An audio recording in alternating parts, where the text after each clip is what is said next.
Hello, I'm Mike Pence of Indiana. These are difficult times in the life of this nation. Families are hurting. American businesses are struggling in the city and on the farm. The economic policies of this administration have failed. Wherever I go, everyday Americans tell me they're tired of runaway federal spending, bailouts, and takeovers.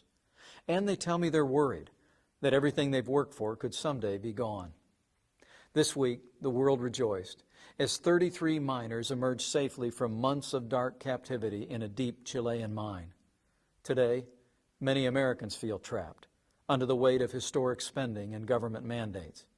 Every day, they see Washington putting our children and grandchildren deeper in a hole of historic debt. Something has got to give. Today, our national debt stands at more than $13 trillion. That's more than $44,000 of debt for every man, woman, and child in this country. The administration promised that if Congress borrowed $1 trillion from future generations, their stimulus bill would keep unemployment below 8%. Today, unemployment remains at a heartbreaking 9.6%, making this the longest period that unemployment has been at or above 9.5% since the Great Depression. In September, the economy lost another 95,000 jobs. More than 14 million Americans are out of work, and millions more have just quit looking for a job. The American people know more spending won't mean more jobs. But the President and Democrats in Congress just aren't listening. And to add insult to injury, they want to add a tax increase to their failed economic plans. That's right.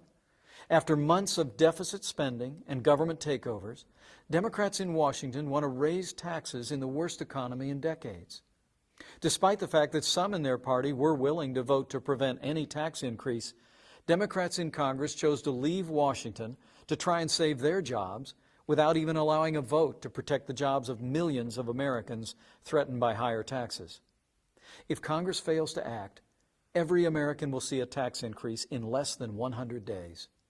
88 million taxpayers in the lowest bracket will face a minimum tax increase of $503. Middle-income families will face an average tax increase of $1,540, and small business owners will face higher taxes on income, capital gains, and inheritance.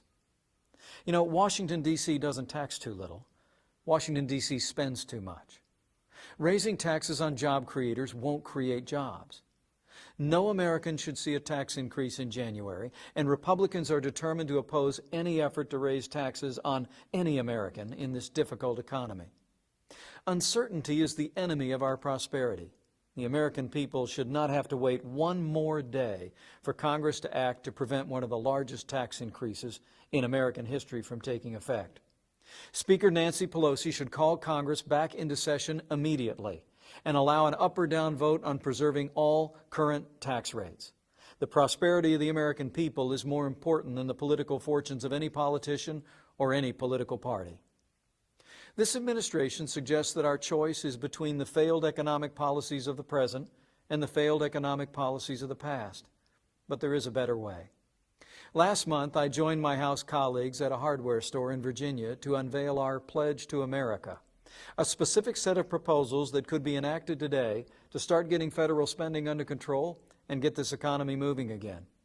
The Pledge to America calls on Congress to immediately cut spending back to pre-stimulus, pre-bailout levels, to refund unspent stimulus funds, and to preserve and promote the kind of tax relief that will create American jobs.